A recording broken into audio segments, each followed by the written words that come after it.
This is a new BMW 4 Series. 4 Series now means a coupe, but I think the only reason why BMW had to implement the new number scheme was to distinguish the 3 Gran Turismo from 4 Gran Coupe. Now, why don't you watch some beauty shots of this car while you're digesting it? So here's some basic information.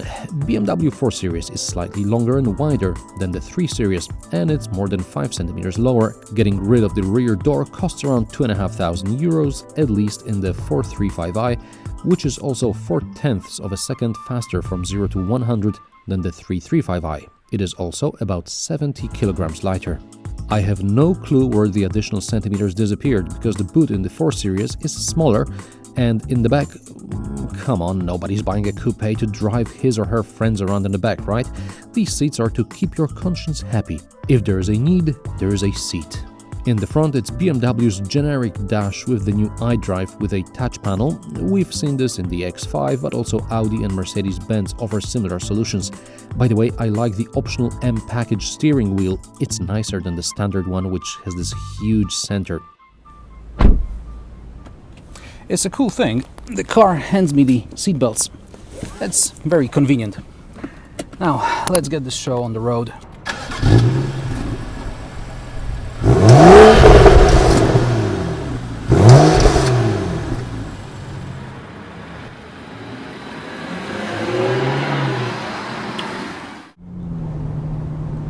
BMW 435i has a 3-liter straight 6 under the bonnet. It produces only 306 horsepower, only because the same engine in the M4 and M3 produces 431 horsepower, but we'll get back to that in a moment. I'm sitting behind a wheel of a coupe which in this spec costs around 80,000 euros, and there is nothing extraordinary on the options list, but the options list is more than 30 grand. The engine sounds great. It pulls down from low revs. It's got 400 newton meters of torque, and with this 8-speed sports automatic, there is enough power, whatever the revs and whatever the speed. And that's still in eco mode. I haven't even switched into sports mode, which I will do now. And in sports mode, controlled madness begins. Controlled because I can't really imagine anyone who's sane to lose grip on dry tarmac on public roads. You'd really have to have no imagination whatsoever or balls of steel to drive this car on the limit on public roads. It's a different thing on a truck, but then who buys a 435i to drive it on a truck? You buy an M4 for that. And this car, even with the optional M Sports package, lower, stiffer suspension, it's still too soft in the bends. It's set up for everyday comfort. And then there's the price. With some extras, the 435i costs as much as an M4.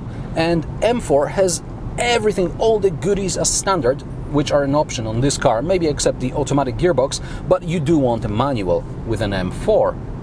And then there's the M235i, which is slightly cheaper than this car, and it's more powerful and faster still. From this perspective, buying a 435i just doesn't make sense. After several hundred kilometers as a driver and passenger in this car, my back said no to the seats. Front visibility is obscured by the thick A-pillars, and if anyone's interested, the trip computer says this car will do anything between 7 and 17 liters per 100 kilometers, depending on your driving style. I think I took a wrong angle to this car. Even with so much power, the BMW 4 Series is a much better long-distance cruiser than a sports-like car. Outside of the world of motor journalists, this car will probably never see a racetrack. But for this much power and at this price, BMW 435i is surprisingly lacking in character. It's like one of these perfectly groomed models you see at the gym.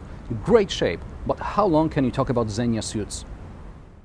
Subscribe to my channel to be up to date with new cars and bikes. While you're here, take a look at some of my other reviews. Thanks for watching and see you next time.